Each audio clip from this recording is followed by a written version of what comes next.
Wow. Yeah, it's a really, really busy season right now. Everybody's doing like 2 or 3 projects. At a time. So it Is that makes, normal? I think that it's just in the last, It's healthy, right? yeah, I Very think healthy. it keeps you from fixating too much on one thing, one thing. Wait, but is that a bad thing? Thinking about one thing for a long time. Does it stress you out more or something? I'm actually, one of my New Year's resolutions was to be more focused because I tend to not be able to say no to anything. I get really enthusiastic really quickly about things, and I say yes before thinking through how much time commitment something's going to be.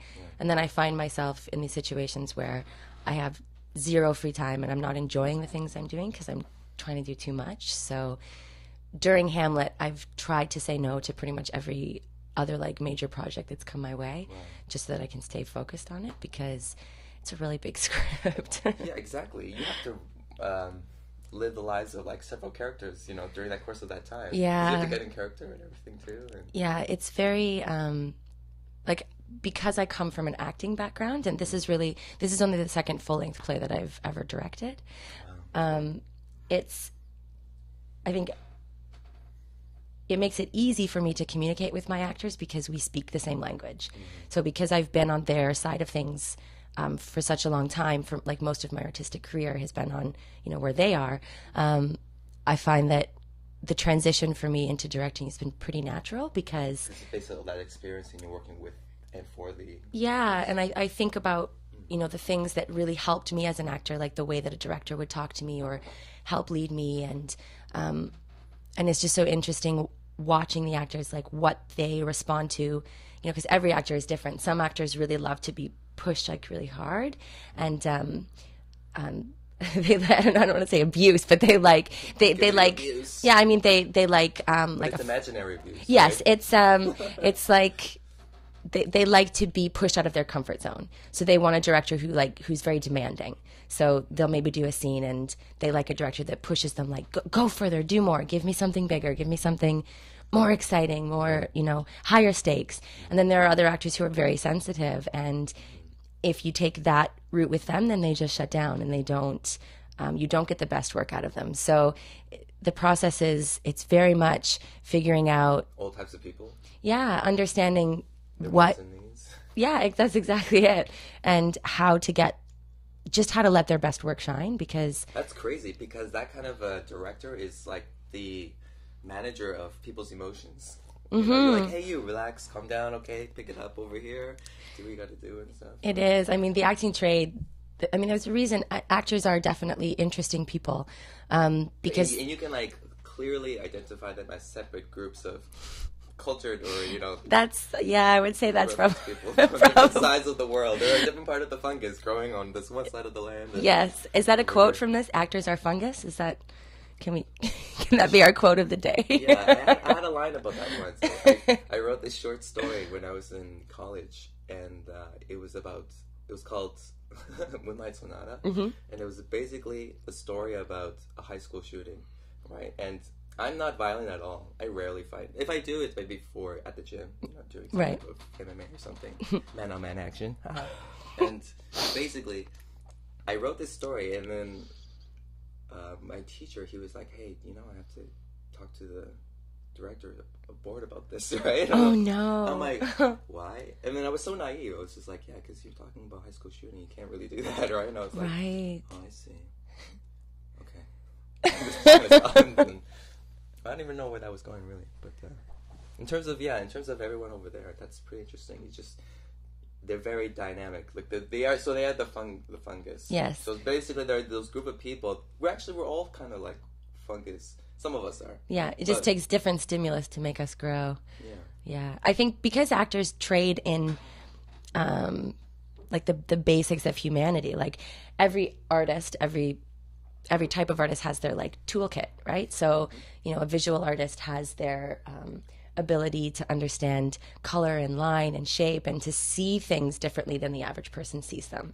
And I think an actor's gift is that they are able to understand the basics of how people work, basically why people do things that they do, what we do when we get what we want or we don't get what we want.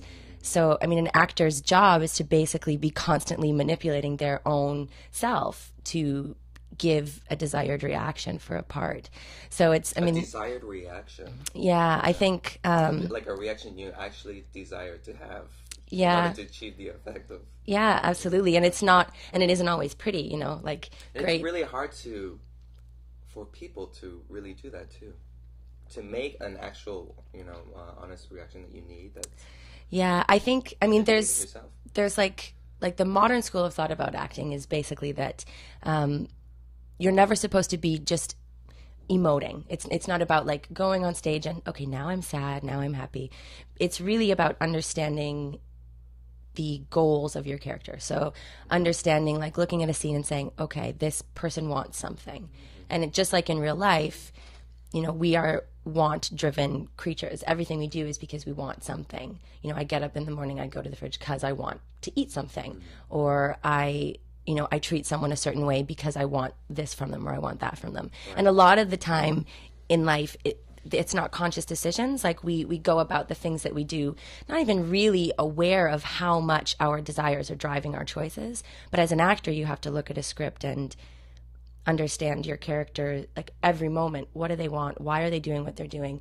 And then what happens emotionally should happen naturally as a byproduct of whether your character is getting what they want or not. And so the best actors, like when you're doing a play, allow for little changes every night. Like you're doing the same scene and hopefully you could go and experience a very different scene from night to night because the actors are pursuing goals but allowing their reactions, their emotions to happen spontaneously between each other. Right. So, I mean, that's the absolute best case scenario. The best case scenario. Awesome. By the way, we're already live. Oh, yeah, so okay. I'm pretty sure everybody thought that we were actually doing it, but it kind of was. So that was really nice. Yeah. So anyways, we're going to start the show. Okay, great. First of all, I just want to say that we are sponsored. We're sponsored by Onnit. Onnit is Onnit Labs. It's ONNIT. You can just go to, you know, on your browser, www.onnit. And basically what they have is they have vitamin supplements. Mm-hmm. They're really good. I tried it before. They have this one called Shroom Tech. Don't be scared. Don't nothing wrong with it. But what it has inside, it actually has cordyceps mushrooms, and that's really good for boosting your immune system and giving you that boost if you're, you know, have a really hard day. It's basically like positive Adderall. That's what it is. But it's all natural, and it's really good. They have kettlebells and stuff like that. I could have used some of that this morning before I came here. Now I gotta get back into working out, doing it. Because in the winter time, I was like a bear, you know, like I'm just lazy, trying to hibernate as much as I can, and just I wanted to get fat on my body to preserve, you know, the warmness that I need in order to survive. So don't judge me. But how did that work out for you?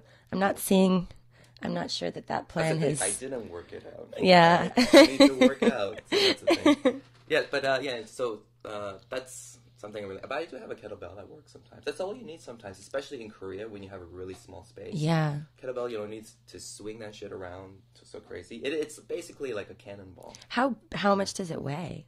You can get them in various sizes, right? Okay. So some of them can be as much as 10 pounds. Okay. Some of them can be like 50 to 80 pounds. Yeah, I have a friend back in Canada who she does kettlebell training, and man, she's a tank.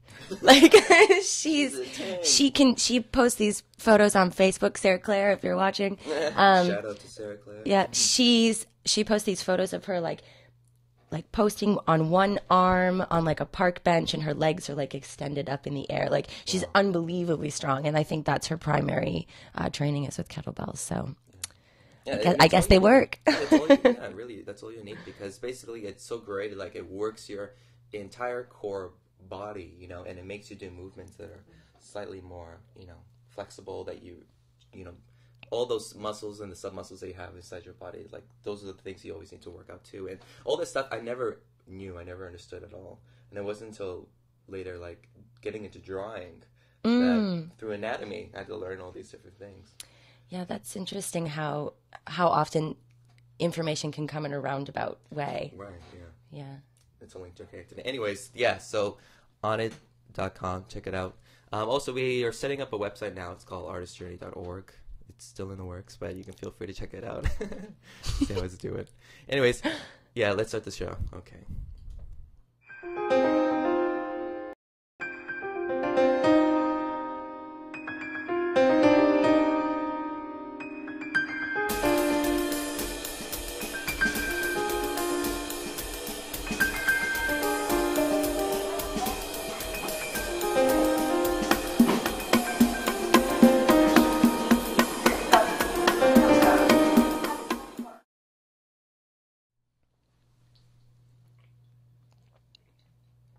Hello, internet people.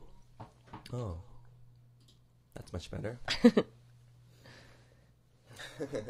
Okay, hello everyone. Welcome to The Artist Journey, and I'm your host today, Wilfred Lee, with a very special and talented and super cool woman of the not of the day of the universe, I would say. Wow, that's a great introduction. I hope I can live up to it. No, I'm nervous. Okay. Welcome. Thank you, Wilfred. I understand that you traveled thousands and millions of light years to get here. I did. But it's worth it. It's worth it. It's worth it. Yeah. Earth coconut water is really nice. Water, yeah. Yeah. How is it though? It's lovely. Yeah. It's light and refreshing. It's very on a Sunday morning. Yeah, it's very hard to get coconut juice here. It's one of those things that it helps me to force myself into like a kinesthetic memory of things. Like every time whenever I drink Fanta, I think of Ecuador because that's the only thing they had there. Like people drink more Fanta than cola, and I remember drinking that, or the smell of diesel for some reason, because I would remember like these trucks that would come by. But you're from Canada too, right? So the smell of campfire is like such a nostalgic thing, and you rarely smell that. I know, and it's something I miss a lot. There's right by my station over here on the main street, there's a place that they just sell duck meat, or just duck. And then they use actual cinder, like of the smell comes up from there. Just for like a brief 5 seconds and stuff. Smell is actually like your olfactory sense is the strongest in conjuring memories, actually. How crazy is that, though? Like, your nose, things are going up your nose, and it's going between your eyes into, like, the middle of your neocortex. I don't know. I'm just saying, probably. And then it's changing something that it produces those memories by smell. Like, yeah, like the strongest. Like, I remember my grandmother on my father's side passed away when I was quite young, like 7 or 8. And she left me her jewelry box. And it got sort of packed away, and I didn't see it for like many years until I was in my early teens. And I was cleaning out a cupboard, and I found the jewelry box, and I pulled it out, and I opened it, and the smell of my grandma's house and all of like these like intense memories from when I was a little kid came like rushing back to me, and I'm like picking up the jewelry and just like crying in my bedroom because I couldn't believe like how strong the memories were, things that I hadn't thought about in years. Right. And it was just the smell of the jewelry. It just reminded me of her house and of her and of her cooking, and just like everything was packed in that little box. And actually I had an acting teacher once where he did a really interesting exercise with us where we sat, I used to go to these acting classes in like a church basement in in Sault Ste. Marie, Ontario. Yay! And I would go like 2 or 3 times a week to these acting classes. And one of the times he was exploring like sense memory, like how our senses affect our memories. And he had us sit in a dark room with our eyes closed, and he came around with different things for us just to smell, like fresh cut grass and incense and all of these different things. And then just asked us afterwards to talk about what it made us think of. And it was so interesting to see how everyone had at least one very like important or emotional sort of memory that was connected to one of the things that they smelled. Wow. And yeah, it was really fascinating. Most nostalgic smell you enjoy smelling? It's hard to say. Maybe paint, because like house paint, like acrylic or oil paints. Because my mom has a very specific oil paints, I think, would be because my mom was a painter growing up, and then my younger sister also became an artist. So there was always smell of like paint around our house. So I'd say that's probably something. Whenever I smell it, I think so much of my mom and my sister. So that's like Have you seen the movie Perfume? No. Oh, it's Tom Tiger. Do you know Tom Tiger? A long time ago, he made this movie called Run Lola Run. Oh, right. That was a great film. With the red hair and like. Yeah. So he made another movie. Like I saw all his movies, and he had one called Perfume, and it was the story of a murderer, and it was like in the French medieval time. Oh, I think I heard about this, but tell me the plot anyway.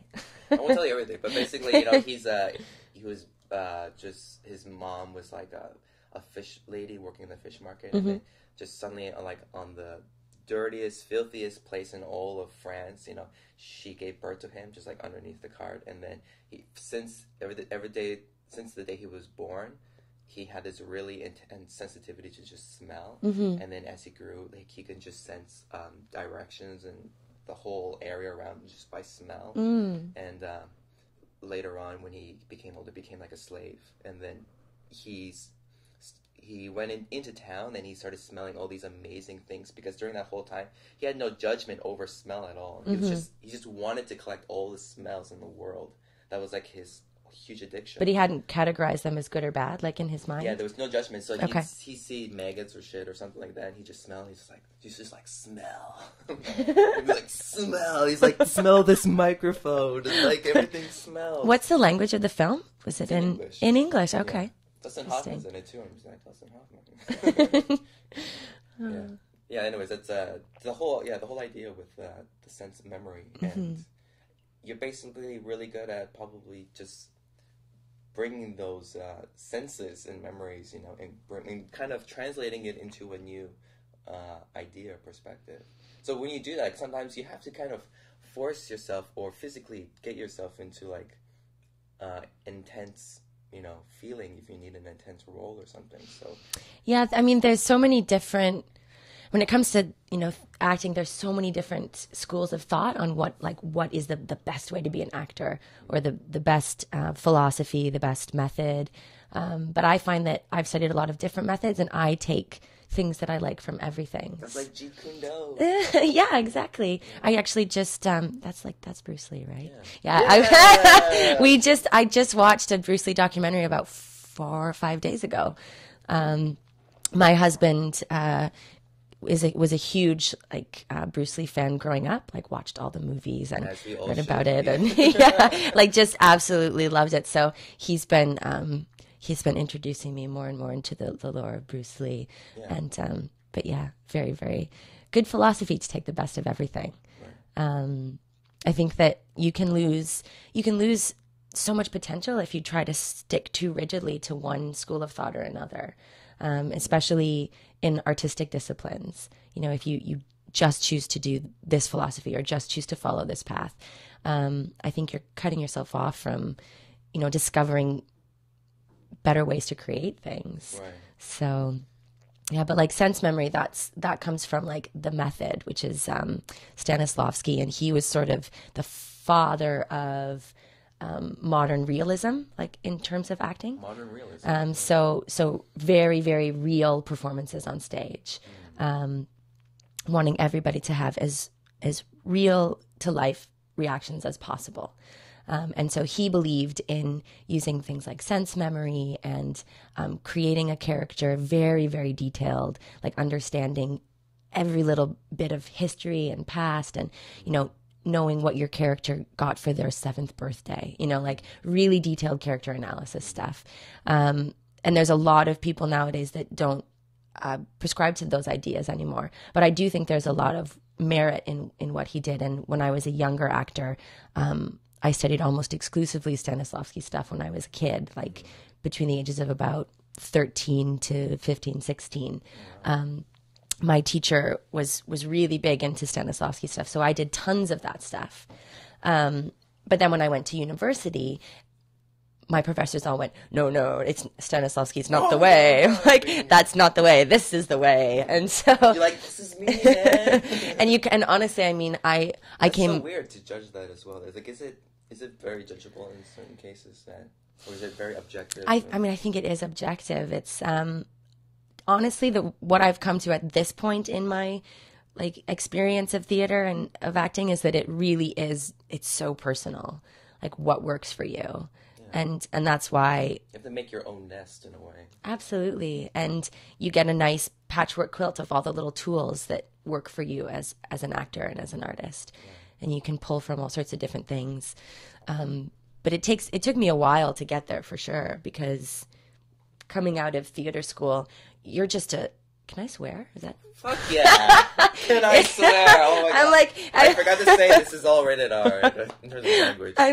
We swear like sailors. I actually, because I realized recently, like I don't swear a lot in my day-to-day life, but in rehearsal, like, I'm directing a play right now, and in rehearsal, I have, like, the worst potty mouth imaginable. Yeah. Like, I am swearing constantly. I'm like, fuck yeah, that's fucking great. I want you to fucking just, and I'm like, oh, I'm sorry. It's like I have Tourette's. Like, I have artistic Tourette's. I can't. Oh my god, no, that's completely normal, first of all. Anyone else is doing that is okay, because when that happens, it's like you're expressing so much emotion to something that you're doing that literally you can't just intensify, like express the words through your mouth. Yeah, that's I know, that's exactly the feeling. Like it's like taking a shit of energy out through your mouth like a laser blast, but you have to say it, you have to unlock the code with fucking words, and then the shit comes out.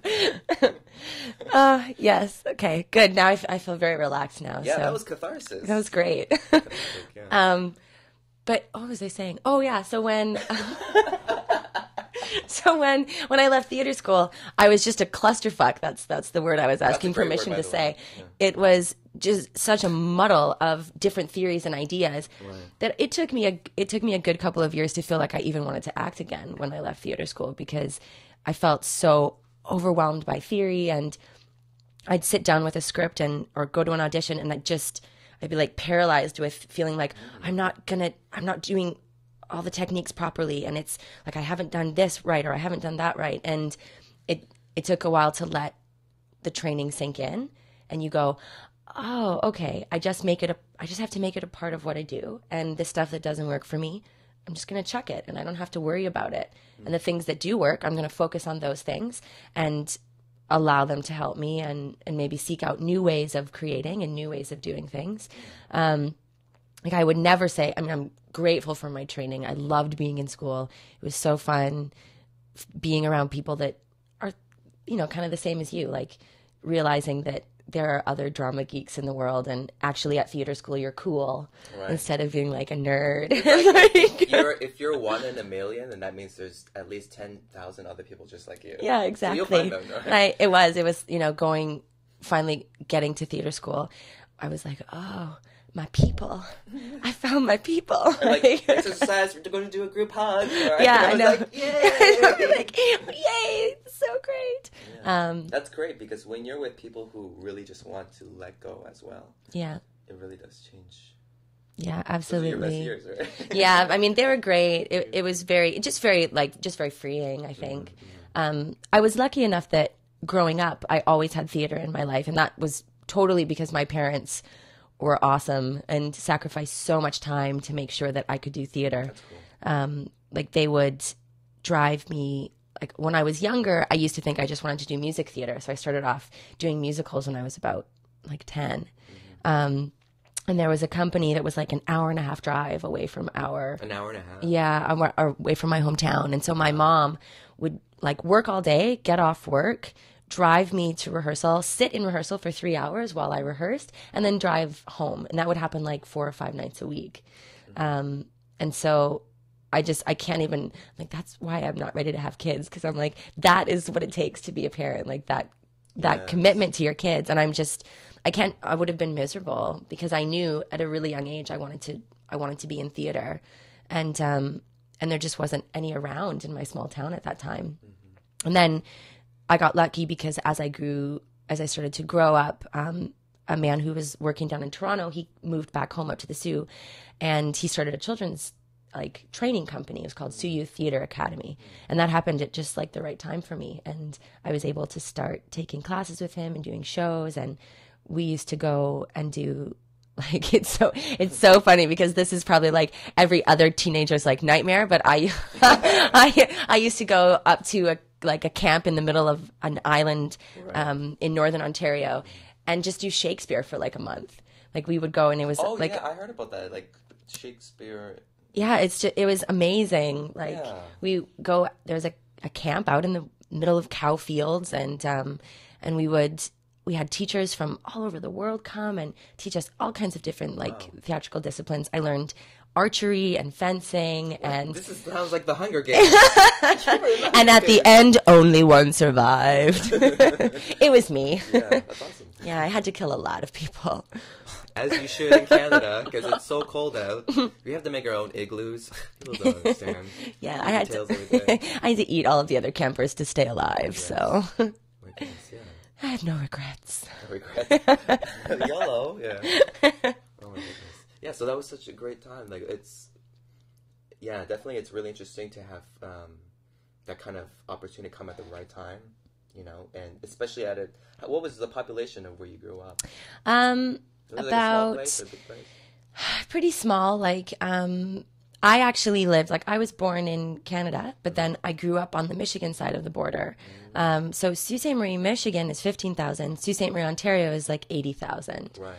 So they're both pretty small. Yeah. And until I had my driver's license, I was at the whim of, mom and dad taking me places. And I'm just really lucky that they cared enough to let me get involved in tons of crazy theater things. Yeah, but that's cool though, because that's for example, I was born in Toronto, right? But then I moved up to Aurelia, which is 30,000 people. Right. And, you go into a very humbled amount of society where everybody kind of knows everyone. Yeah. And stuff, and you know what they're doing, they know what you're doing. They always say, if you don't know what you're doing, someone else knows. Yes. Right? That's I know that feeling.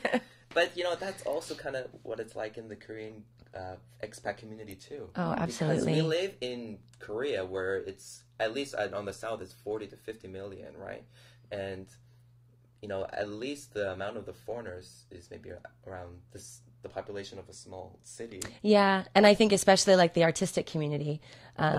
Because if the expat community on a whole, it might seem a bit bigger, but then you shrink it down to the people that you actually end up interacting with on a regular basis. Right. And it does end up feeling I kind of liken it to a second university. It's like being back in a university town, especially because where I live, I live on Gyeonggi-dan, which is the foreigner neighborhood in Itaewon, one of the areas. Yeah.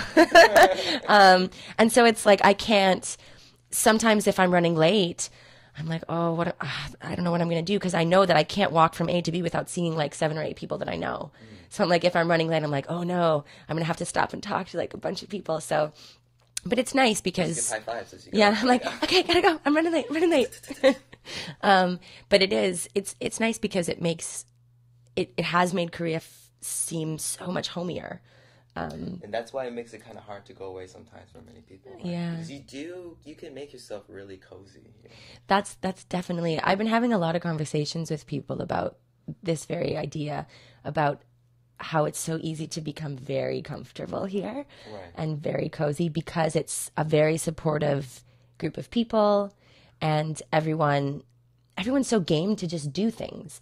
I think that's one of the things that I love about the artistic community here so much is you go to someone, hey, maybe we should do this. And they go, okay. And you don't just talk about it, you actually do it. Everyone I know is doing something cool. Yeah. And it does make it hard to think about leaving, because it's very chummy and warm and cozy, and it's like the campfire. Yeah, it We're is. at the campfire, and it's just I don't know. Yeah. Now stars are still up. Yeah, that's exactly it. Yeah. But sometimes, even it can be the small town that you always try to leave as well. Yeah, because on the other side of the coin, anytime you get too comfortable doing something, you risk not growing. And so I think that's definitely where I am right now, is feeling I love the opportunities that being here has provided me with. Sure. But at the same time, I'm really ready to make a jump in my career to start really, really pursuing doing it on a bigger scale. And especially because English is my language, I think it just can't, I don't know if it can happen here. There's definitely going to be a ceiling how high I can go doing English theater in Korea. Exactly. It's always the ceiling. Yeah. So I'm thinking, you know, in the next year, probably we're going to start making our exit strategy. But I feel like I've been saying that for like 2 years because more It took more than a day to leave to get to the moon. Okay. Yeah, it's true. It happened, but you know, you just need a couple more times. So yeah. And it's not even that I'm not homesick. I miss I miss my family, and I miss people. Like when I think about home, I miss the people, but I'm not really ready to go back to Canada yet either. Like I think the world is, having lived abroad now, I'm like, ooh, where else can I live? Yeah. You know, it seems so possible now to be other places, to live somewhere else. Right, and the whole feeling is like, especially in terms of what you're doing, if it's acting or most art forms, it's always about wanting to have that feeling of being able to do what you do without having to worry about where you are. Yeah. You know, if you can literally go to another place and somehow make it or survive doing only what you can do, that's like the best feeling ever. Yeah. You're like, that's all I need to bring with myself. And yeah, you don't need a lot. Maybe you need some toothpaste, a toothbrush, a roll of toilet paper, because you never know what's going to happen. But other than that, you're just like, yeah, this is great. And I think one of the best perks of living abroad is, I think if you ever feel like you have an addiction to material things, just go live abroad somewhere, because you realize like stuff just doesn't matter, because everything you buy, you think, okay, am I going to want to take this with me when I move somewhere else or when I go somewhere else? And it's like our apartment, my husband and I think, well, we have one couch that we got on the street because someone it was a garbage couch. So great. It was, honestly, I'm like, I don't know why somebody would throw this out. It was probably some mom and her husband, like he had it for many years. She's like, this is my favorite couch. She's like, that's enough of this. You gotta throw this shit out. He's like, but this is in perfect condition. Why would you ever want me to do this? And then she just threw it out. Yeah, and then they went back to get it the next morning, and they're like, oh, it's already gone. So he's like, no. Yeah, we have a garbage couch. We have our coffee table and another couch that came from our friend's bar. Our friend Carmen, she moved from one location to another, and she couldn't take all the furniture, so we got a couch from her. Our table is secondhand. Like, it's like pretty much everything we have is either secondhand or given to us by someone. And I love our apartment. The couch must kind of be a big thing too when you're in Korea, because sometimes most people just sit on the floor. Oh yeah, it's like, I think I really felt like honestly, I was like, man, we are adults now. We have 2 couches. Yeah. Check it out. It's like back in Canada, like they had the brick. Oh, yeah. And you're just like, oh my god, I'm at the brick. You like that wasn't a toy store for you. Like there was no toys at all. Like no toys. But it was that was IKEA for us basically. Yeah. Like I knew about the brick. It was IKEA before IKEA. Yeah. And then when you go there, you're just like, just because it's so open, all these little things, you try to think of it like they're toys or something. It's just like, I can have fun here. It's like, or even you go to like Home Depot or something. Yeah. The brick. The brick. No, there's that low voice thing again. Yeah, that was awesome. The brick. The brick. It's a little bit scary how low my voice can get. That was pretty awesome, I think. Can you hear it? My stomach has made like 3 loud noises since we started this interview. Oh, me too. Have you been able to hear it? Yeah, we've been hungry. It's early here. Order pizza and bring it here. Breakfast pizza. Pizza in the morning ain't bad. It's true. It really depends on the kind of night you've had the night before. Yeah, but if you order Taco Bell in the morning, you should hate yourself. That's something you wouldn't eat in the morning. That's definitely not a good life choice. It's just like, what am I doing with myself right now? I'm sitting on my garbage couch eating Taco Bell. It's 9 o'clock, Bob. Gravy. Man, what are we talking about? I don't know. We were talking about something. Yeah, we lost it again. Let's look around for things to do. No. Do you want to ask me questions? Yeah. Okay. Okay. Okay. I haven't done this for a while. Okay. We can do a game called Would You Rather. Okay. Oh no. Okay. Okay. I'm gonna warm up here a little bit for this. Let me find a good. Okay. We're going to, how can I say? We're going to find a list. Okay. Oh. You know what Would You Rather is? Oh, I do. I remember a particularly brutal version we used to play at summer camp, so Oh, wow. Yeah. So you've been through it all. Okay. Yeah.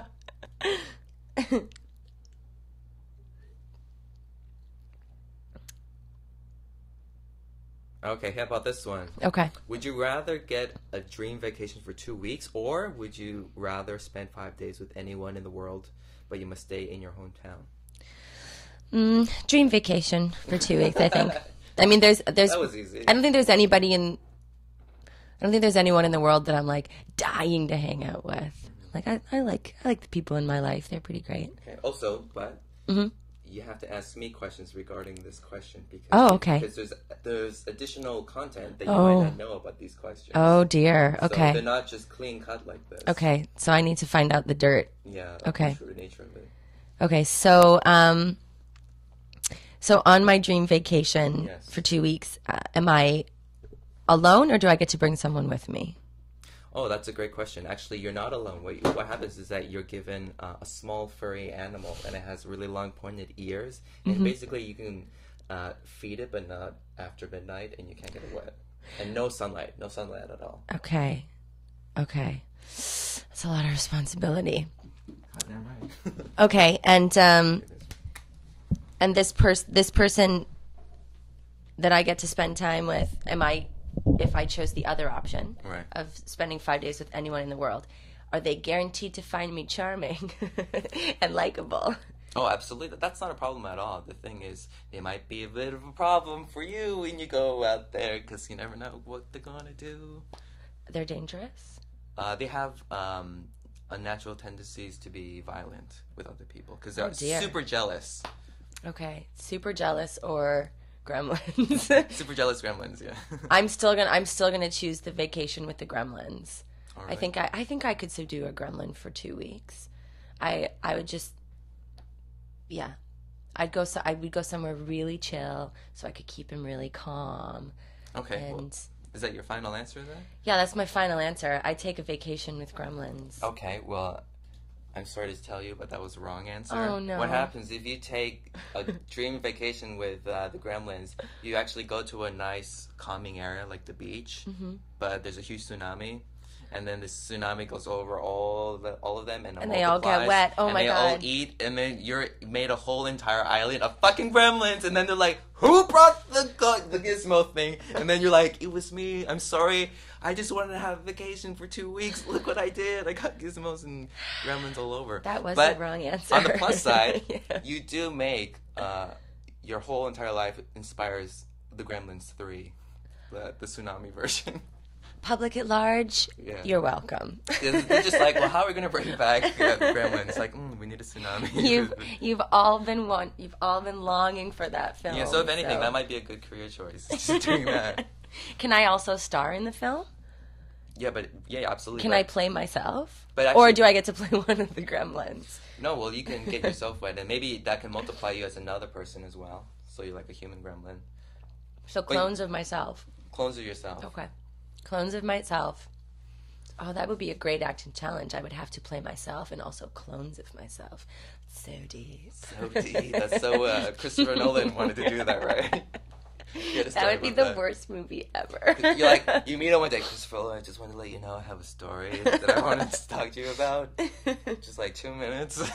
It's really original. It's not derivative of anything else at all. Yeah. And you try to describe Memento back to him.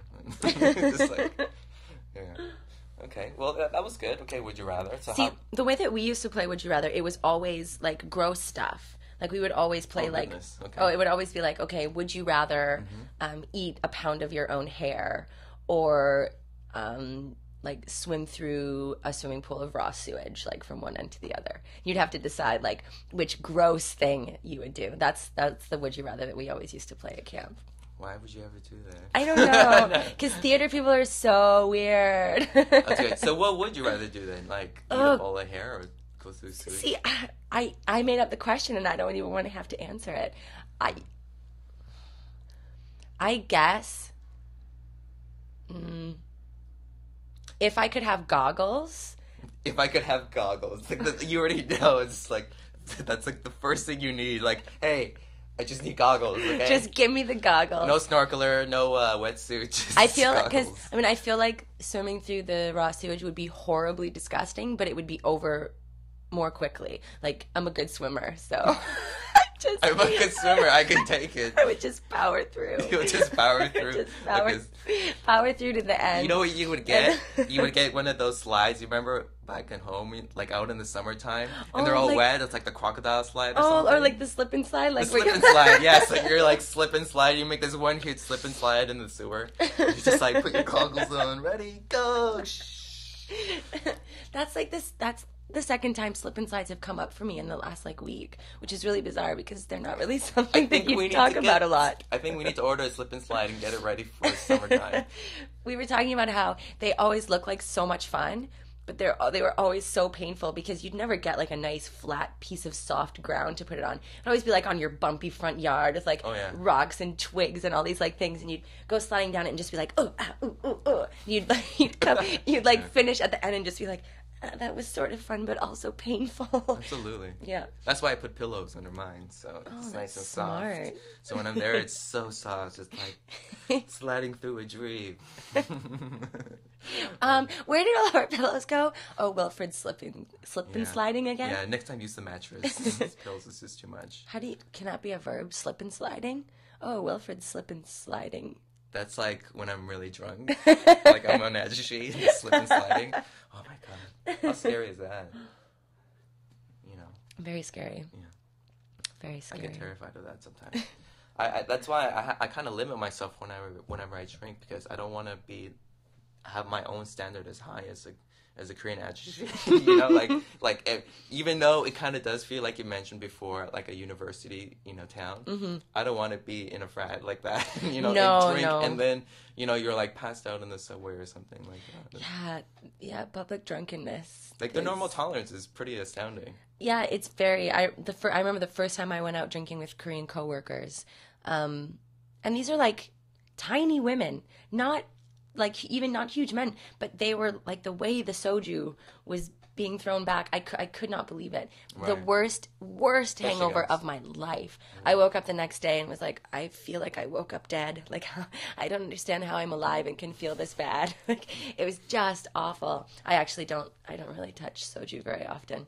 We have a contentious relationship, so I think everyone does. Yeah. Because it was so interesting. I was talking with a friend of mine before, but even drinking certain types of alcohol definitely changes your type of buzzness, your behavior. Mm-hmm. Like if someone drinks like tequila, whiskey, they kind of get more angry or more crazy. But wine makes you like a cool, chillaxed buzz. Beer just makes you feel bloated or something. Yeah, it gives me a stomach ache. Yeah, so, but even like everyone's trying to sustain the feeling of being drunk, but you kind of slightly get a different way of being drunk. So what would you describe soju as? Soju is like, as Rudy would say, hate and the tears of children distilled from Satan's asshole. That's so poetic. Yeah, that's he trademarked that. So. That's lovely. And it makes a lot of sense. It's actually fairly accurate. For those of you out there who've never had soju, I bet you're dying to try it now. Yeah. My goodness. But soju with like cider, if you put it in there, that's okay. Or like mixing it. Sometimes they have like soju cocktails. Ooh, with like the blended fruit. That's really nice. And it's like blended strawberry or like kiwi. Yeah, that feels kind of like you're just drinking you're having like a grown up like slushy or something. Yeah. If they had that at 7-Eleven here, that'd be awesome. They don't have slushies here. No, I don't think that's not. A lot of smoothies. Smoothies are quite popular here, but not slushies. I think that's distinctly North American. It is a giant cup of sugary ice and water. Ice and water. That seems like something North Americans would just We love. just love our ice and water in big gulps. Could you put more corn syrup in that, please? Yeah, corn syrup too. We're all out of corn syrup. We just have peanut oil. Do you want peanut oil? Throw it in. Just throw it in. See what you got to do with that. Goodness gracious. Oh, by the way, I was talking to Ed and Paul when they were here, and we were talking about how awesome you were for a cold soul with your accent. They're just like, wow, like that was amazing. Like, thanks. You had no idea that you were able to do this. So, in terms of like preparing for that role, how did you practice in terms of dialogue and accent? Well, when I was in theater school, I took a class on dialect work. I'd never studied a Russian dialect before, but it's basically the same process, learning any like dialect.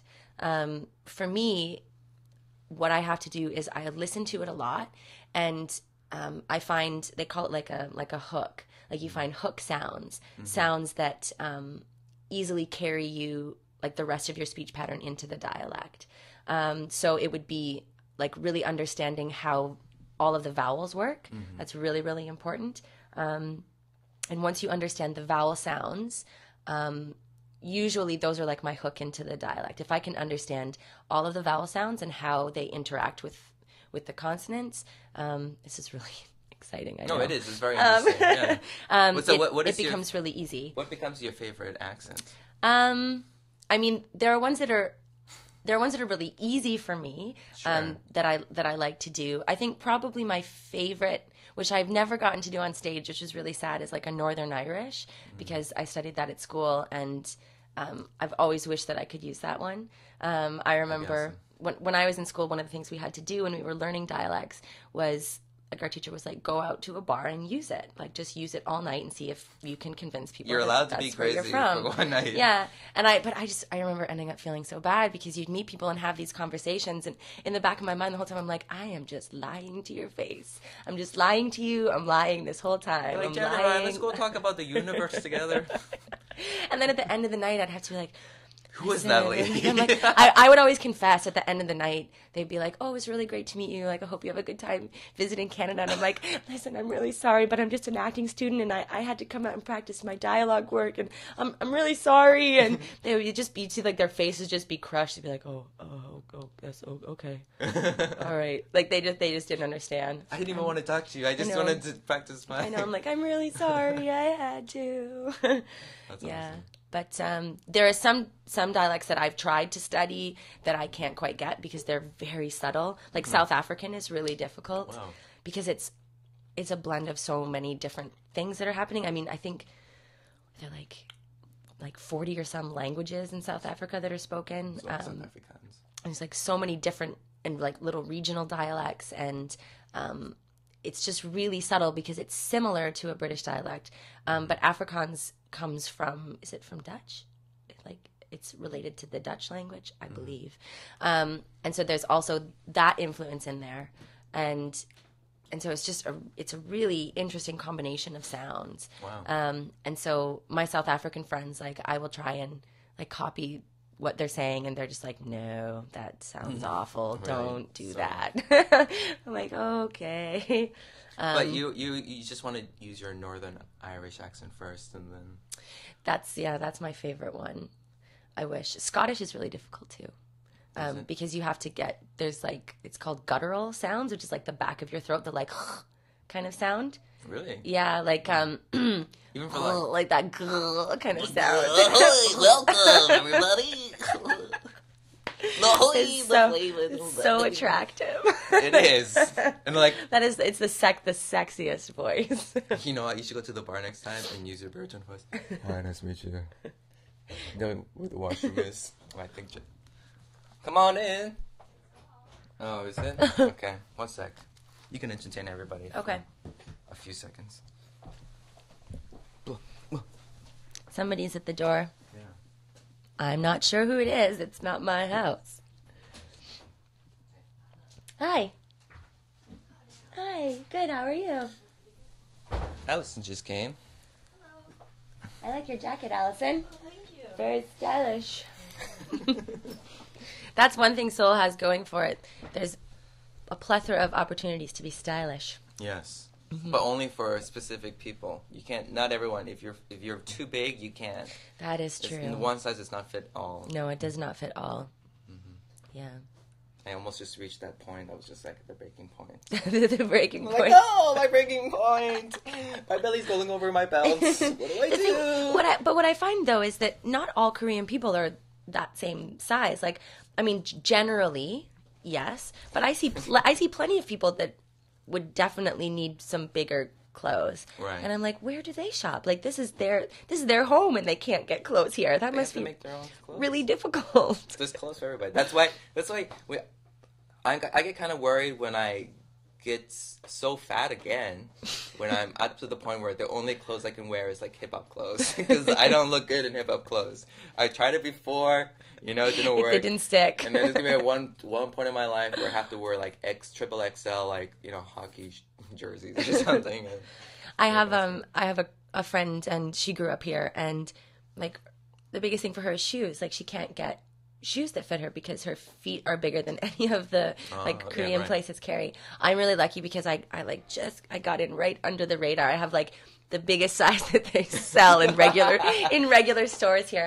I wear like a size 8 North American, which is like as big as it gets here in like the regular. So you have to go to like, the special stores that sell the big sizes. You don't want to have to go there. Like, hey, Bigfoot, come to my store. That would actually be a name in a Korean shoe store too. I know. They would translate it really. It would be translated as like Bigfoot's Shoe Emporium. You're like, oh, that's where I buy my shoes. That's where I buy my stiletto high heels at Bigfoot store. They have some really awesome Korean, like Konglish names here. I saw the best surgery clinic face surgery one. That it was called Face Diet. Face Diet.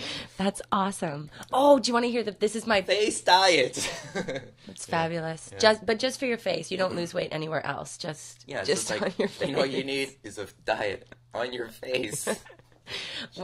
When we were in, my husband and I were traveling, we had a layover at an airport in China, Guangzhou. I can't remember exactly where we were, but it was not a nice airport. It was like pretty ghetto, and they had like 2 restaurants in the little wing that we were in, and one of them. Here we go. You brought a gremlin, didn't you? The English translations on the menu were amazing. Like, really? So amazing. I only remember one of them, but it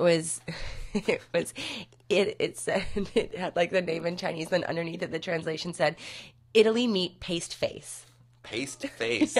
Not pasta face? No, paste just face? Italy meat paste face, like PASTE, paste face. Oh, okay. And I'm like, what on earth could a paste face? Italy meat paste face. It must have been a misspelling of pasta, but then I don't know what face could be. Maybe plate? You were trying to say like Italy meat pasta plate, but it came out as Italy meat paste face. I thought that sounds delicious. Do you ever watch like movies, for example, like you can watch on the internet by your own choice, is The Avengers, with English subtitles translated into Chinese. Oh, I've seen that, and then like translated back into English and stuff. Yeah, I recently watched one where they took the it was like a comedy group, and they took the Fresh Prince of Bel-Air like theme song and translated it through like tons of languages, like from Japanese to Dutch, from Dutch to German, from German to Swahili, from Swahili to, and then back into English after like this like round robin of translations. Oh, wow. And it's really funny. You should look it up. It's like Fresh Prince in Chinese is like what it's called, and then they translate it into a bunch of other stuff. It was really funny. That was awesome. Hey, I have an idea. Okay. We were talking about accents. Sure. Yeah. Why don't I try to teach you?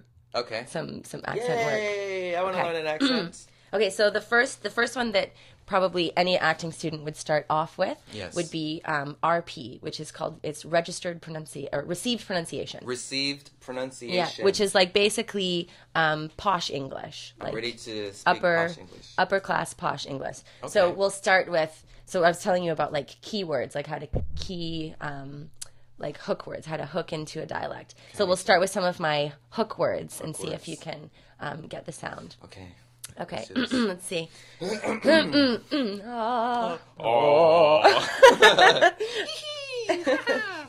Okay, so let's try this. Lovely. Lovely. Up. Up. Certainly. Certainly. Certainly not. Certainly not. Absolutely. Absolutely. I absolutely agree. I absolutely agree. Oh, that's pretty good. But think lighter. Very, very like up. Up. Love. Love. Certainly. Certainly. Absolutely. absolutely. You're doing an absolutely fabulous job. Oh my goodness. You're doing absolutely a fabulous job. Okay, I feel like an asshole. Why? Okay. Well, it's, yeah, I mean, dialect stuff, it can be very painful to watch it be done poorly. But when it's done well, it's amazing. After I did A Cold Soul, I had some people in the audience come up to me and speak with me, and I answered a question they had, and they were like, and I was like, what's the matter? And they're like, you're not Russian. And I was like, oh, you thought I was really Russian? Yay! Hooray! Acting! So they wanted to be like, thank you very much for the opportunity. To be like, oh wow, this girl is intense. You're boring me right now. Yeah. Is this all? What do you want? The character. I just thought maybe just be the character. She was so bitchy and cold. Do you even find yourself behaving differently even when you speak Korean?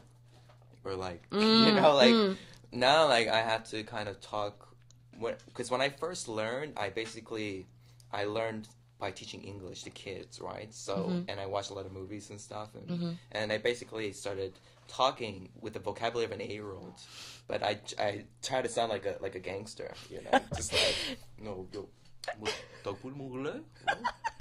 See, mine's the opposite. My voice goes up like 3 octaves, and I sound like Japanese cartoon character. Yeah, I know. Like I'll get into a taxi and I'm like, "삼각지가주세요." Like I just sound like I don't know, I'm sounding like just like a little kid, and I'll be with friends and they'll look at me like, why do you speak like? I'm like, I don't know, I can't help it. Like Korean comes out of my mouth and I become like a 14-year-old like anime enthusiast. Like I can't control myself. Everyone tries to be like the Emart girl, you know, just like this and like flashing their hands like this. I'm gonna stand in front of the Emart girl one day when she's directing traffic. I want to learn all her moves, and then I'm gonna go to the club. I'm gonna do those moves and just like.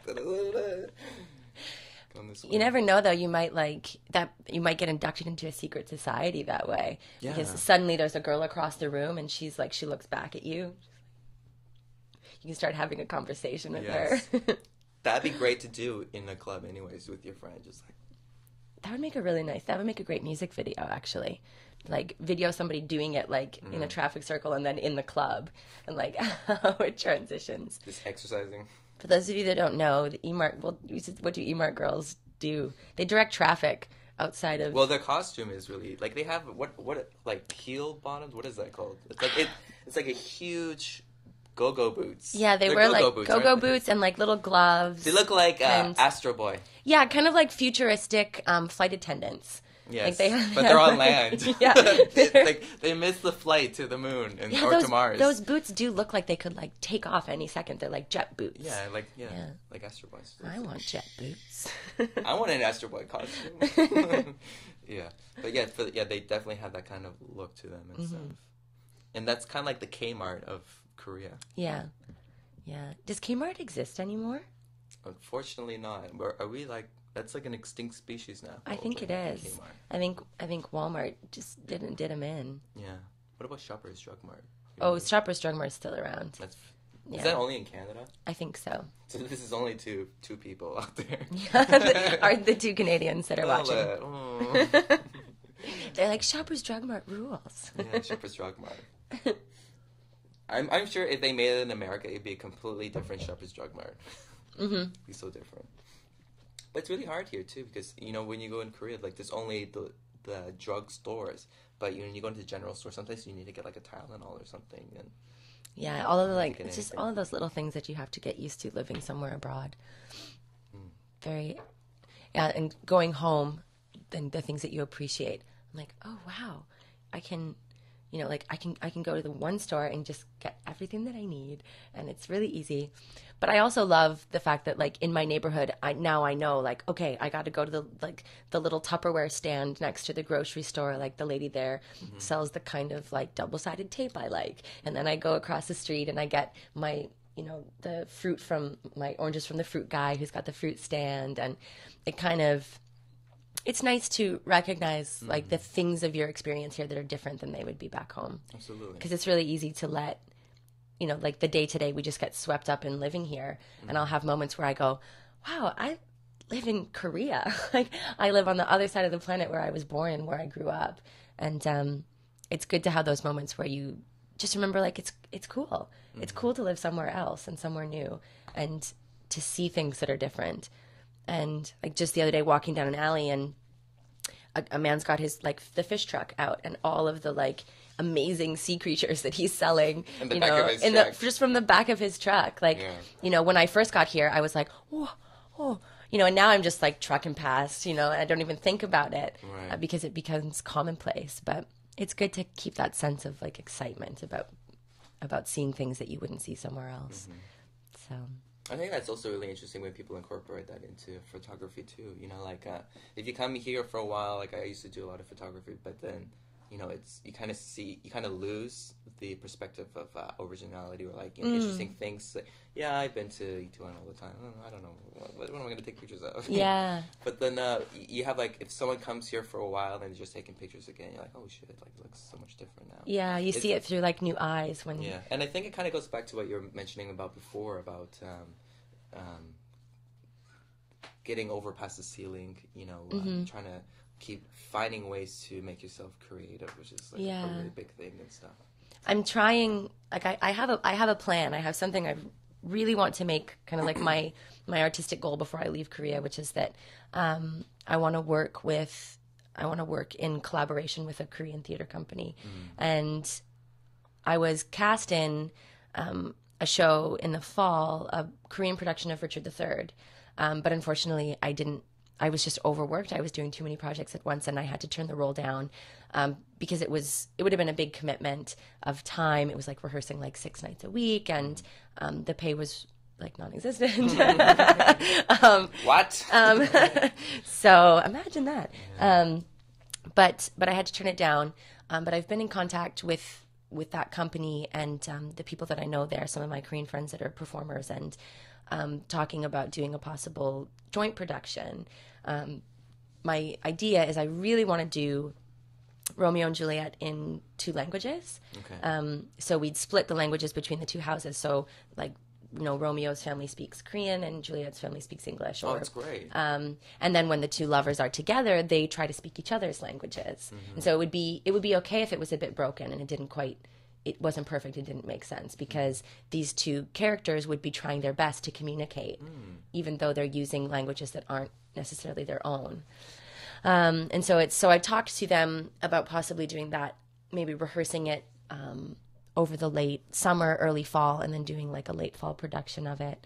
And I think it would just be so interesting to see how the 2 different like styles of rehearsal can fuse together, because I have some friends that did that production of Richard III, and I mean the Korean style of rehearsing is very different than what we're used to, and I mean it makes sense because Korean culture is so much about like the unit and everybody being equal and everyone like sharing in the work and everyone having like this shared experience. But in the West it's different. It's like if you're not called for that scene, you don't go to rehearsal. But my friends that did the Richard III show basically said, like, we were called like 5 hours a day, every day, whether or not we were used. And you just sit in rehearsal and watch. Wow. And that's just the way that they're used to doing things here. Like, you build cast. And I can understand it. I mean, there's a lot of reasons why it would make sense, because you understand the whole play really well. You get the sense of story and you get the arc, and you appreciate your fellow actors more because you see all the work that they're doing. But at the same time, for Western actors in particular, that's just a hard pill to swallow, to like, I was here for 5 hours and I didn't get on stage. And I didn't... like, ain't nobody got time for that. Oh my gosh. Okay, this is going to be another tangent. I feel bad. We finally were talking about like something of we'll artistic come back. acceptance. We're strolling right now. Okay, so that clip, right? The ain't nobody got time for that clip. Ain't nobody got time for that. So last night, you met the lady. Oh my god, she's so nice. She's like, I want to meet you. I don't got time to meet you. She's walking away. I was like, how's your bronchitis? And she was like, it's bad. It's bad. No, but we we played a show last night. My husband and I just played like an acoustic show at Carmen's. Awesome.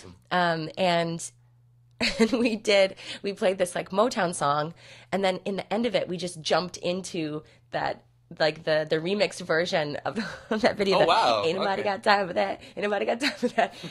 Nobody got it. Not, like literally, when we were practicing at home, we were dying laughing. We were like, "Oh my god, this is so funny! This is gonna kill. People are gonna die." Nobody had seen the clip. Like it was mostly a Korean audience, and so maybe they've never seen it before. But even like Adam Palmer was there, and he didn't get it. I was counting on him. I was like, "Adam, come on!" Adam, shame on you, Adam. Of all Shame people. on you.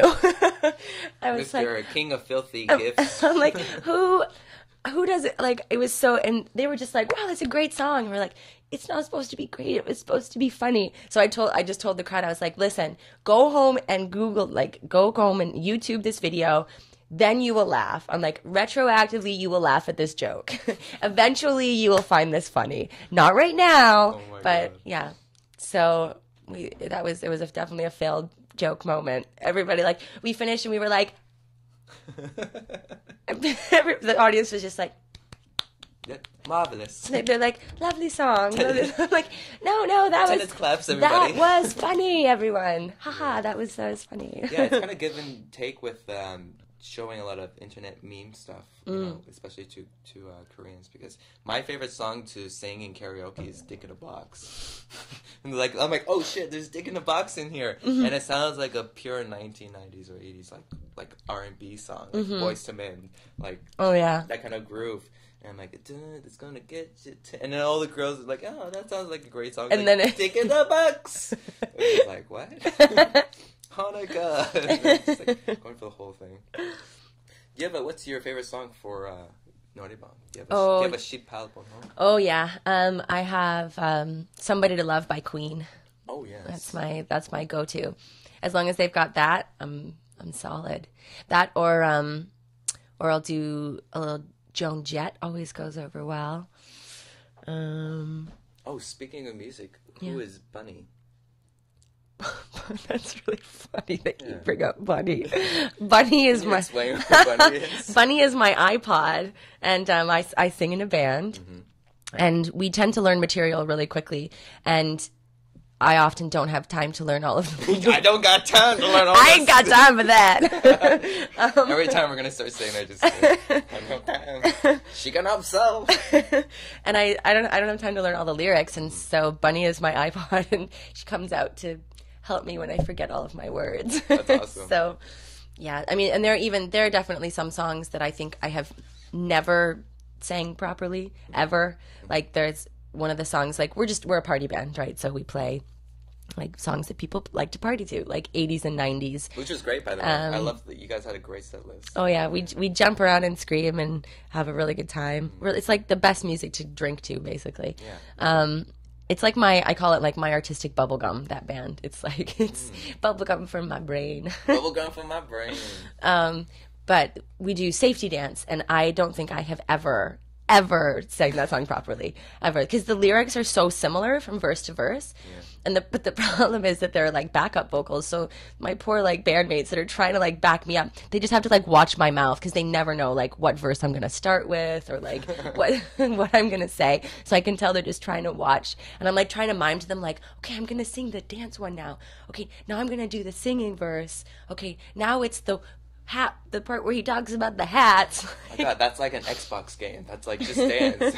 You're giving them like the icons to move. Yeah, trying to give them little hints, but yeah. But Bunny helps out when I do old school like 80s rap because there's so many words in those songs. What's your favorite rap song? Oh, probably. I think "Bust a Move" probably would have to. Yeah, I have really like strong childhood memories of that song. That's your audio memory. Right? Sorry, I'm getting emotional. Oh yeah, that's awesome. No, we used to put on, like my neighbor and I, in the summertime, we used to put on like neighborhood dance shows. Neighborhood dance, like a block party kind of? Well, that would be stretching it in terms of its excitement level. Block party is. Yeah, because they were off the hook. I used to wear a Tigger costume. Yeah. Oh, did you really? For one show, That's awesome. Yeah. But we would like choreograph dances to different songs and like invite all the neighborhood, and all the neighborhood like parents would come and like sit in lawn chairs and like watch us dance out of my neighbor's garage. You know, if you wore a tutor costume now here, people would think you were working at a cat cafe. That's true. Right? That's true. They'd be like, "Oh, she's just working." Like, no, I'm in a band. You're like, this, like, watch me, I'm in a band. You're like, and then one guy's angry. He's like, get back to work. He's like, giving more flyers and stuff. But we did a dance to Bust a Move at one of our dance shows. It was very well received. Probably one of our best. Do you ever freestyle? Oh God, no. Oh my gosh, no. I can't even imagine trying. It would be a horrible train wreck. Really? You don't even. You have this look in your eye like you're gonna try to make you me. Have to do it. I'd be like, no, please. Right now I see. I'll do my terrible beatboxing for you. I'll give you a topic. Oh God. Okay. Bananas. Okay. Bananas. I look like such a white girl from Canada right now. Okay. Bananas are delicious. They taste really good. If you haven't had a banana, I think that you should. Have one for breakfast or have one for lunch. They taste really good. They'll make you want to munch. Keep going! Okay. Don't put them in the fridge because they'll get really brown and they won't look very appetizing. You would. You can dance if you want to. You can leave your friends behind. Get your windows down.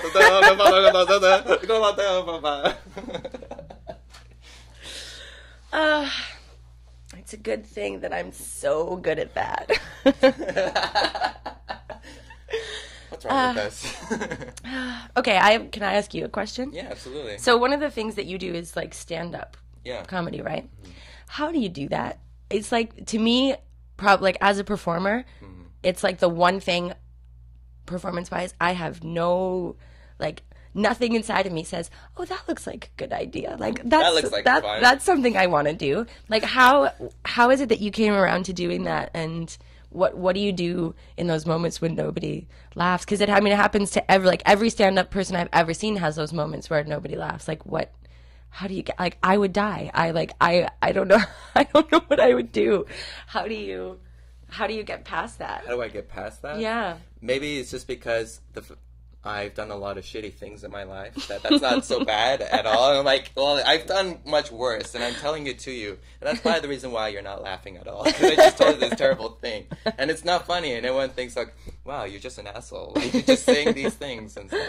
But I think for myself, and it's kind of the same, for all artistic people, that you as artists, you want to dabble in everything, because everything is associated and interconnected with what you do. Because even if you're working at a grocery store, one day you're going to learn something really interesting about that. Yeah, absolutely. It's something about people or, what they do. But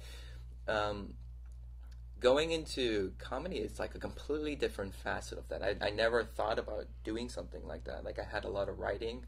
I did writing associated before, and then I had this thing of just funny things. And then later I was watching a lot of podcasts with like Joe Rogan, and then I was talking to Albert too. We were talking, and I seen him before do it, and there's an idea like, yeah, I can probably do that, right? And then when I first did it, it was at Tony's, and I brought my iPad with me because I really didn't know what I was going to say. I was just like, I'm just going to read it. And I was so nervous, like I was shaking, like I can't control myself. Yeah. And then I'm like, oh, maybe I should like drink or something. And I don't drink, and I'm like, just get a Guinness, and just like trying to gun it down, and then put myself on the list. And when I went up there, I was like, my heart is pumping, and I'm like, why am I doing this? Like, why do I think I deserve to do this for whatever bad reason it's going to happen? And my first joke was terrible. But they thought it was really funny. They were actually laughing really hard. Okay. It's a really bad joke, but I don't know if I even should say it here. I feel so bad, but... Well, don't leave us hanging. Oh my God, okay. Okay, this is the first joke I've ever said in my life. It was like, have you ever seen a vagina that looked like baby Jesus? Or a sloth from Goonies? And if you did you tell your girlfriend? Oh, God. and then your girlfriend's looking at you, and she's like, "Wait a minute, who's that other girl?" And you're like, "Don't worry, baby. Yours is the one that looks like Jesus." And then she's just like, "Aw."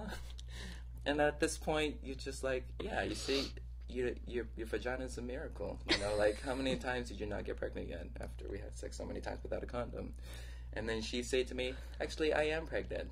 And then I played cool, and I'm like, "No problem." And I give her a big hug, and I'm like, "Let's go celebrate. How about we go to, you know, Latte World and code bumper cars? You know, it'll be a fun time." So, 8 months later, I have a baby. And every time I call my friends, I'm like, "Baby Ruth, check out my baby, baby Ruth." Like that. That's it. I loved how rambling it was, and it ends up with a guy who's really happy to have a baby. Because it looks like sloth. But it's called Baby Ruth. Yeah. I try to tie in that whole thing. But either way, I love the feeling of getting nervous. Because it gives me this energy that I love the tension. There's a point in my life, and I'm pretty sure you have this part too. When you're living in Korea, you have to marinate and dwell yourself in awkward silence all the time. All the time. Yeah. So then you become more comfortable with awkward silence than Koreans do because you're just used to that. This is my life. So when I go into that kind of situation, you know, there's a lot of people out there, and basically, you know, they're just wanting to go see something. They have no idea what you're going to do.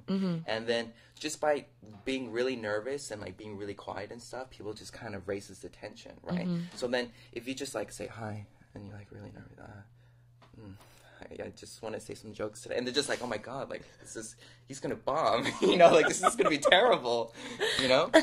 So in that way it gets me kind of excited because the same things I learned from that I actually learned from doing jiu-jitsu too, because it's about controlling that fear. I guess goes with that Jeet Kune Do thing, taking everything that you want to take and taking that fear and incorporating it into comedy, which is really hard. And, you know, you say a lot of outrageous things. I used to just say outrageous things. I still do sometimes, but I try to do things that are really more about what I'm thinking, whether it's about the internet or, you know, relationships or something like that, and have a really solid, you know, experience. And it's also sometimes about what type of comedy that you like to do, you know. Are you just like one-liners, or do you prefer to tell stories? Sometimes they're completely fabricated. That's what some people do. And some of them are actual funny experiences that happen in their lives. And then they find the humor out of those different things. So when you go up there, you're like, you know, maybe you can do like a Russian character, you know, and then just be like, "Oh my god, this chick's crazy." You know? But whatever you do there, you kind of sometimes you are in a way trying to be honest with yourself, but later on you're also trying to find a character to portray, and it's a slight exaggeration of who you are. Interesting. You know, so in a way it is. We're always acting anyways, right? So in a way, you when you're going up there, they have to see the genuine honesty of what you're saying, but it also has to be funny. And by being funny, sometimes you have to accentuate, you know, a particular way of how you behave and the decadence and the rhythm of how you speak and stuff. I remember when I was watching Tom Rhodes and stuff, it really made me go back into realizing about like rhythm and how you said the jokes like this, you know. And I was like, oh yeah, like he totally had a rhythm. It actually sounded like jazz when he was talking. Oh, that's really cool. His rhythm, it kind of sounded like he was singing sometimes. Like I would not necessarily do that because it's just not how I am, but I was like, oh wow. But for him, he really found like his rhythm to deliver everything. Yeah, and like even like you hear like Mitch Hedberg in your mind, you know how he talks or how he sounds like Aziz Ansari or something like that. You know, they're completely different, but they have their own ways of talking. And it goes back into the content that you want to talk about. But yeah, I think the thing that I find so like intimidating about it is the like my artistic experiences generally. Like, you know, you're doing a play or performing music, people's reactions, you're not necessarily responsible for what their reaction is. Like my job is just to, like, as a director, put out a really well polished, truthful, exciting piece of theater. Right. If I'm acting, my job is to be truthful and in the moment and be there for my partner and give a really great performance for the audience. But whether they laugh or cry or whatever, it's really up to them, like what their interpretation of the moment is and how it makes them feel. But like with comedy, like the desired reaction is so specific. And it's like, I think to me, that's just such a tiny margin. Like laugh, don't laugh. Like laugh, success. Don't laugh, bomb. Like that's definitely,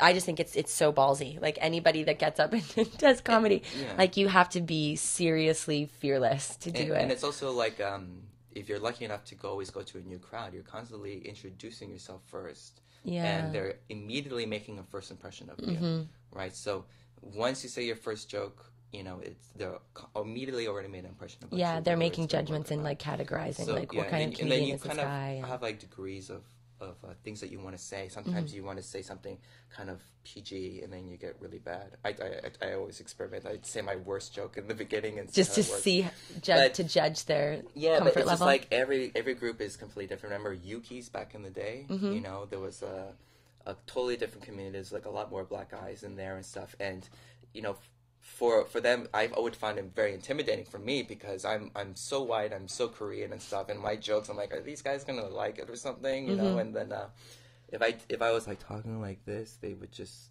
talk over me.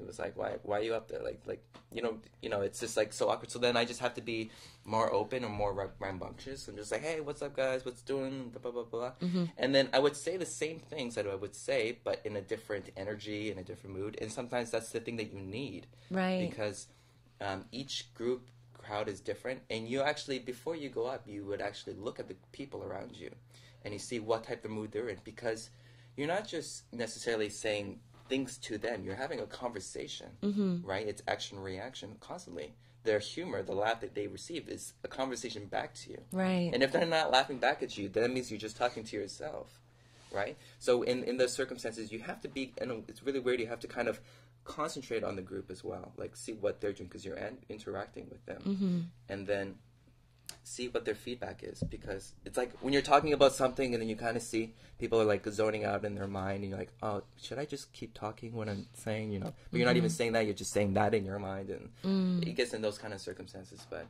definitely it's just your attitude and like feeling the atmosphere of the room and stuff. I did some clowning training. Oh wow! Which traditional like French style clowning, not like makeup and like hair. Cirque du Soleil? Yeah, not that good. But like the clowns of Cirque du Soleil are like the best clowns. They're so good. I definitely didn't get to that level in my training, but there's this exercise in clowning where you have to go on stage, like in your little nose, just like your little red nose, and do nothing. Like your job is like go on stage and do nothing. And the audience is instructed, if they start to get bored, they raise their hand. And so it's like all of your other acting students, and you're supposed to go on stage and do nothing but still be entertaining. So you're standing there and you start to see the hands go up, and you get that sweaty feeling, like, oh God, they're bored. Like, what should I? Oh, really? What should I do? And then people start laughing because they see you reacting to the level of discomfort. And then before you know it, you've got this little bit worked out, and you didn't even, but it's like come to you naturally, because it's one of those things, like especially in something like clowning, like the minute you think you're being funny, you're not. Like it has to come from a place of spontaneity and truth. You have to be like truthful to the audience and to yourself, and not ham it up or overact or any of those things. And but they used to call it, like, by the time like everybody's like hands were up and you want to get off stage, the teacher would never let you leave, and then she would be like yelling at you. She'd be like, you're in the shit, stay in the shit, like see what it feels like, see what that, like you're in it, you just deal with it. You just be on stage like, I hate this so much, I'm so boring, everybody hates me, and like but it's a really good exercise to like understand, like you can fail at something and suck and be awful, and then get up and do it again and be great the next day. That's like the Passion of Christ. It's like you're in front of everybody. You feel so bad. Like you kind of do, in a way. It's one of the hardest things for people, right? Like public humiliation and stuff like that. And that's what it's so important about for us, and that kind of human intrinsic level of trying to get gratitude from people, and by being yourself. And that's why it's so hard. Like you said, like maybe comedy might be one of the hardest things for you? Like for me too, it's like doing music or something. It's really sensitive for me to do it. Like if I do it, I'm just like I can't. You know, it's I want to, but I can't really do it. Yeah, it's really interesting how everyone has their different thresholds of like, you know, what seems conquerable for them, or is it like a comfortable place to like push limits. Right. You know, as artists, it's always good to do things that make you uncomfortable. Because exactly right. So that's why you have to delve into that awkwardness. Yeah, like just live in that awkward feeling for a while, because you're never going to be great at something the first time that you do it. Like you always have to suck at something for a while. So how do you usually feel every time before you go on stage of any performance? I mean, does it vary with like music and it really changes depending on what I'm doing. I mean, in terms of acting, I don't really get that nervous anymore because I've been on stage pretty solidly since I was about 9 or 10. And if I've done my work and I feel confident, I generally, like, I'll be really excited and I have that, like, adrenaline, but I don't feel nervous. I get really nervous to play guitar in front of people because I'm not a great guitar player, and it's definitely, out of all the things that I do artistically, probably the weakest link. And it's the thing I know I need to be doing in front of people more because I'm sort of at that point where I can play something really well at home by myself, and the minute I get in front of my audience, I'm like, oh, wait. Gee. Wait. Like, it's just like, you know, and I'm like shaking, like, and then my voice sounds shaky, and, you know, I can sing with a band or like a cappella in front of people and never feel an ounce of nerves, like to sing in front of people. But the minute I have to play guitar, I'm like, I can do it. Like I get very much in my head about it, just because it's still new for me, and I'm still like learning how to do it. Memory too. You gotta get to leave. Yeah, and it's hard when you get nervous and your body starts to betray you. Like you get, you know, like my hands are kind of shaky and they're not doing what I want them to do, and they're sweaty. Yeah, and you touch the mic, yeah, electrocuted, and it drops down, and you're like, oh wait, I'm sorry, everybody. And like, yeah, she's breaking the guitar. Go, Jessica. So you fall, everyone catches you. Yeah. So I've definitely had times where I have played and it's been great and it goes really well. And then I've had shows where I've played guitar and I have just messed up like more times than I can count. And I got off stage feeling like, wow, that was brutal. I'm so glad to be done with it. But it really just, it depends on the show. Like some go really well, others, you know, don't go so well at all. But it's one of those things that I'm trying to get better at. So the only way to do it is just be in the shit. Be in the shit. Just be in the shit and get back into the grind. Yeah, be comfortable with being sucky for a while. Hey, but I got no time to be sucky. That's the thing. Oh dear, it's getting late. Yeah, we were talking for a while. But, okay, so before we finish, is there anything that you want to let people know about what you're doing? Any upcoming events or things that they can look forward to seeing? The biggest thing is that I'm directing Soul Shakespeare Company's performance of Hamlet that's coming up. Yeah. We open the second week of April, and it'll run for 3 weekends, Saturday and Sunday shows for general audience. We're probably going to be adding Friday evening shows, but those will be for student groups. Cool. We have a lot of university and high school groups that want to come and see the show. That's right. But you can find Soul Shakespeare Company on Facebook and check us out. We're also going to have a Kickstarter to help us raise money so that we can be in a real theater, which will be really exciting. That would be amazing. Hamlet ain't gonna happen in a bar. So you can also, if you find us on Facebook, you can also link to our Kickstarter page if you want to donate a little something. That would also be awesome. Clothe our actors so they can go on stage in costumes. Absolutely. All that stuff. Or don't if you want to see them go on stage without costumes. Hamlet is nude. Yeah, my concept is nude. Everyone nude. But then we're all together at the same time. So excellent. Yeah, and that's the big thing. Hamlet is taking over my life at the moment, so I enjoy it though. And then after you give birth to that baby, it's going to be amazing. And I think so. I hope all so. Your babies, you know, like all these projects. They really are. Indeed, they are. You hope that they turn out the way you want, but just like real children, you can't control every aspect.